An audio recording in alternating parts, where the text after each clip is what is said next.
আজকে আমাদের পাঠ্য হচ্ছে ক্লাস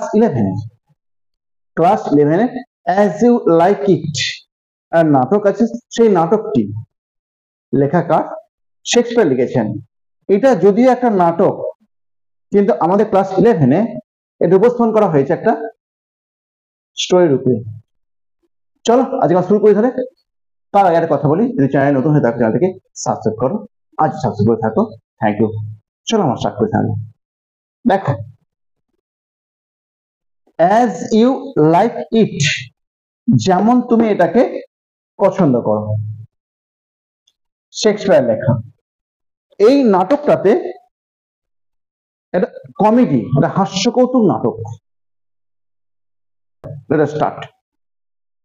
এখানে পড়তে গিয়ে আমরা দুটো চরিত্র পাবো, রাজার চরিত্র দুটো পাবো। ডিউক সিনিয়র, ডিউক মানে রাজা, ডিউক সিনিয়র, এই ডিউক মানে রাজা। আর এর অপর নাম হচ্ছে ব্যানিশ ডিউক। এই অপর নামে আখ্যা দেওয়া হয়েছে ব্যানিশ ডিউক, নির্বাসিত রাজা। এই রাজার ছোট ভাইয়ের নাম হচ্ছে ডিউক ফেডারিক। তাহলে রাজা দুটো আছে, একটা হচ্ছে কি ডিউক সিনিয়র, আর দুই নাম হচ্ছে ডিউক ফেডারিক। তারপর দুটো মেয়ে চরিত্র পাবো, সেই দুটো কে কে? একটা হচ্ছে রোজালিন্ড আর দুই হচ্ছে সেলিয়া। এই রোজালিন্ড হচ্ছে তোমার ব্যানিশ ডিউকের মেয়ে, নির্বাসিত রাজার মেয়ে, আর সেলিয়া হচ্ছে ডিউক ফেডারিকের মেয়ে। তারপর আরো দুটো চরিত্র আমরা পাচ্ছি, অলিভার আর অরল্যান্ডো। অলিভার আর অরল্যান্ডো হচ্ছে জমিদারের ছেলে। এনার বাবার নাম হচ্ছে Rowland de Boys, Rowland de Boys. আর একটা চাকরের নাম পাবো, সেটা হচ্ছে অ্যাডাম। এই করে চরিত্র পড়লে মোটামুটি তোমার বিষয়বস্তু জানা যাবে। এখন অনেক চরিত্র আছে, তো চলো আমরা শুরু করি। তাহলে প্রথমে আমরা পাবো আমরা অলিভার আর অরল্যান্ডো। অলিভার আর অরল্যান্ডো এরা হচ্ছে জমিদারের ছেলে, এদের বাবার নাম হচ্ছে রাউল অ্যান্ড ডি বয়েজ। এই নাটকটা 5টা অ্যাক্ট আছে, 5টা পর্ব আছে। তার মধ্যে এটা প্রথম সিনটা হচ্ছে, প্রথম পর্ব শুরু হচ্ছে। অলিভারের বাবার মৃত্যুর পর অলিভারের দায়িত্ব হচ্ছে এই ছোট ভাইকে লেখাপড়া শেখানো, ছোট ভাইকে বেশ যত্ন নেওয়া, কিন্তু এসব দায়িত্ব কিছুই পালন করে না। তার সত্ত্বেও লোকে অলিভারকে ডিসলাইক করে, অপছন্দ করে, সেই তুলনায় অরল্যান্ডোকে মানুষ খুব বেশি পছন্দ করে। এইটাই অলিভারের রাগ। বলে অরল্যান্ডো লেখাপড়া জানে না, ওর হাতে জমিদারিত্ব নেই, আমি জমিদারিত্ব পালন করি, আমার হাতে সবকিছু আছে, তো তাও মানুষ কেন ওকে বেশি পছন্দ করে? এই জন্য এই চার্লস একটা রেসলার, একটা মল্লযোদ্ধা, এর সাথে সে গোপনে চুক্তি করে যে অরল্যান্ডোকে খুন করে দিতে হবে, মেরে ফেলতে হবে। এখানে এই দৃশ্যটা শেষ হয়ে যায়। এই রোজালিন্ড আর সেলিয়াকে পাবো। বাবা হচ্ছে কে? Duke Senior. ওনাকে ডিউক ফেডারিক অন্যায়ভাবে পরে নির্বাচিত করেছে। এই জন্য রোজালিন্ড হচ্ছে দুঃখী। একটা মেসেঞ্জার, একটা দূত এসে খবর দেয় যে তোমাদের রাজপ্রাসাদে একটা মল্ল যোদ্ধার আয়োজন করা হয়েছে, চলো তোমরা দেখবে চলো, এবং নিজেদেরকে রিফ্রেশ করবে চলো। রোজালিন্ড আর সেলিয়া রাজপ্রাসাদের ভেতর দিকে যায়, সেখানে দেখে একটা যে মল্ল যোদ্ধা হচ্ছে। একদিকে তোমার আছে চার্লস, আর অন্যদিকে আছে অরল্যান্ডো। আর এদিকে চার্লস, কেমন? একদিকে চার্লস, একদিকে অরল্যান্ডো, এরা দুজনে মল্লযোদ্ধা, মানে কুস্তি। সেখানে কি হয় যে চার্লস খুব বিখ্যাত, চার্লস বহু লোকের ঘাড় মুটকে ভেঙে দিয়েছে এবং মেরে দিয়েছে, এবং অনেক রেকর্ড আছে। এবং অরল্যান্ডো একদম ইয়ং, তরুণ। যখন রোজালিন্ড এবং সেলিয়া একে দেখছে, অরল্যান্ডো দেখছে, তখন ওকে ভালো, তুমি ইয়ং, তুমি এত অল্প বয়সে কেন সব করতে যাচ্ছ, বাধা দিচ্ছে। কিন্তু অরল্যান্ডো এই সুন্দরীদের বাধা, রোজালিন্ড এবং সেলিয়ার বাধা শুনছে না। চার্লস আর অরল্যান্ডোর মধ্যে মল্লযুদ্ধ আরম্ভ হয়ে গেল। এর নিয়ম ছিল যে একবার ফেলতে হবে, যে একবার ফেলে সে জিতে যাবে। কিন্তু অ্যাক্সিডেন্টালি অরল্যান্ডো চার্লসকে ফেলে দেয়, এবং জিতে যায়। এরপর আছে পুরস্কার দেওয়ার পালা। সেইখানেতে ডিউক ফ্রেডারিক অরল্যান্ডোকে সব জিজ্ঞাসা করছে যে তোমার বাবার নাম কি, তুমি কোথা থেকে এসেছো, তখন সব বলছে ওর বাবা কে, রাউল্যান্ড ডি বয়েজ, ওর নাম হচ্ছে রাউল্যান্ড ডি বয়েজ। ও তুমি রাউল্যান্ড ডি বয়েজের ছেলে, ও তো তোমার শত্রু ছিল, তোমাকে পুরস্কার দেবো না, তুই যা এখান থেকে। ওকে বিদায় করে দেয়, ওকে বিদায় করতে রাজা চলে যায়, ওকে পুরস্কার দেয় না।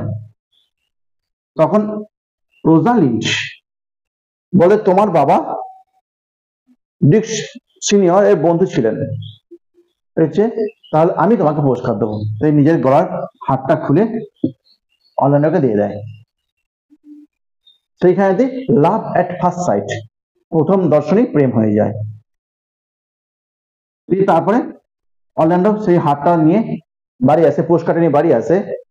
সেইখানেতে যখন বাড়ি আসে সেইখানেতে তো চার্লসের সঙ্গে গোপনে চুক্তি করেছিল অলিভার যে ভাইকে মেরে দিবি, কিন্তু ভাইকে মারা যায়নি। সেইখানেতে যখন বাড়ি এসে অলিভার বলছে যখন অরল্যান্ডো ঘুমাবে তখন ঘরে আগুন লাগিয়ে দিবি। কিন্তু এই কথাটা অ্যাডাম চাকরটা অ্যাডাম এ শুনে ফেলে, এবং এই অরল্যান্ডোকে দেখতে ঠিক ওর বাবার মতো, মানে ছোট রাউল্যান্ড ডি বয়েজ এর মতো। অ্যাডাম কিন্তু অরল্যান্ডোকে খুব বেশি ভালোবাসে, বৃদ্ধ চাকর খুব ভালোবাসে, দিয়ে ওকে গিয়ে বলে দেয়। তখন অ্যাডাম আর অরল্যান্ডো দুজনাই পালিয়ে যায়। একটা জঙ্গলের নাম আছে, এই যে বলছে না banish Duke, forest of Arden, forest of Arden, ARDEN, forest of Arden, এই বনেতে পালিয়ে যায়, দিয়ে তারপর তারা নিজের জীবন রক্ষা করে। এদিকেতে অরল্যান্ডো তো তোমার এদিকেতে রোজালিন্ড তো অরল্যান্ডোকে তার নিজের গলার হাতটা দিয়েছিল, নেকলেসটা দিয়েছিল। সেইখানেতে যখন ফ্রেডরিক এই খবরটা শুনেছিল খুব রেগে গেল, ওরে বাপরে তোর কি সাহস রে, যাকে আমি রিফিউজ করলাম রাজা হয়ে, তুই সামান্য একটা নির্বাসন রাজার মেয়ে হয়ে তুই এটা করতে পারলি, যা তুইও আমার রাজপাট থেকে বেরিয়ে যা, বাবার কাছে চলে যা। ওর বাবা কোথায় ছিল, সেই ফরেস্ট অফ আর্ডেনেতে। যে কি করে যাবে দুজন, এই রোজালিন্ড কি করে যাবে, ও তো মেয়ে, ও যেতে পারছে না। তখন ও একটা ছেলের ছদ্মবেশ নিল, ছেলে এখন আমিও যাব, ও একটা ছদ্মবেশ নিল, ঠিক আছে। রোজালিন্ড তোমার ছদ্মবেশের নাম নিয়েছিল, একটা গ্রাম্য বালকের রূপ নিয়েছিল, গ্যানিমেড নাম হয়েছিল, গ্যানিমেড। আর সেলিয়া ও একটা ছদ্ম নাম নিয়েছিল, এলিয়েনা। দিয়ে ওরা একটা সঙ্গে নিয়েছিল টাচস্টোন, ওকে সঙ্গে নিয়েছিল। দেরা এক গাদা সোনাদানা নিয়ে বনে চলে যায়। সেই জঙ্গলে গিয়ে ওরা দেখে অবাক হয়ে যায় যে প্রতিটা গাছে রোজালিন্ডের নাম খোদাই করা কবিতা লেখা আছে, কেমন। সেইখানেতে অরল্যান্ডো আগে গেছে, তো অরল্যান্ডোকে লিখেছে। তারপর বেশ ভালো লাগে ওর। তারপরেতে কি হয়, রোজালিন্ড সেলিয়া এরা একটা মেষ পালক, শেফার্ড বয়ের সঙ্গে পরিচয় হয়, এবং তাকে তার একটা বাড়ি ছিল জঙ্গলে, সেই বাড়িটা তারা কিনে নেয়, সোনা দানা যা নিয়ে গেছে সঙ্গে দিয়ে দেয়, বাড়ি কিনে নেয়, এখানে থাকতে শুরু করে। কিছুদিন পরে অরল্যান্ডোর সঙ্গে দেখা হয়, কিন্তু অরল্যান্ডো চিনতে পারে না। অরল্যান্ডোকে বিভিন্নভাবে প্রেমের প্রস্তাব দেয়, কিন্তু সবাই রিফিউজ করে। তারপরে ওই জঙ্গলেতে আমাদের ব্যানিশ ডিউক, ও তো বিন্দাস এনজয় করে তার বিশ্বস্ত ফলোয়ার্সদের নিয়ে, সেইখানেতে ওদের সঙ্গে দেখা হয়, কিন্তু কেউ তো চিনতে পারে না। অরল্যান্ডোর সাথে ডিউক ফ্রেডরিকে, অরল্যান্ডোর সাথে ব্যানিশ ডিউকে পরিচয় হয়, এবং তাদের সব কথা হয়। তারপরেতে যখন অরল্যান্ডো বাড়ি থেকে পালিয়ে যায়, ওর ভাইয়ের নাম কি অলিভার, চক্ষু যাদের আছে, অরল্যান্ডো ওর ভাইকে খুঁজতে যায়, আর অরল্যান্ডোকে খুঁজতে যায়। সেই জঙ্গলেতে যখন খুঁজতে যায় তখন অলিভারকে একটা সাপে জড়িয়ে ধরে, প্রায় মেরে ফেলার উপক্রম হয়। তো সেখানে সেই সাপের হাত থেকে অলিভারকে বাঁচায়। তারপর একটা বাঘের হাত থেকেও অরল্যান্ডো অলিভারকে বাঁচায়, তারপর ওদের মধ্যে একটা বন্ধুত্ব হয়ে যায়। তারপর এদিকে আবার ডিক ফ্যারিক ওর মেয়ে যায়, সেলিয়া বনে পালিয়ে যায়, ডিক ফ্যারিক ওর মেয়েকে খুঁজতে যায়। ক্লিয়ার? ডিক ফ্যারিক ওর মেয়েকে খুঁজতে যায়, ওর মেয়েকে খুঁজতে গিয়ে ডিক ফ্যারিক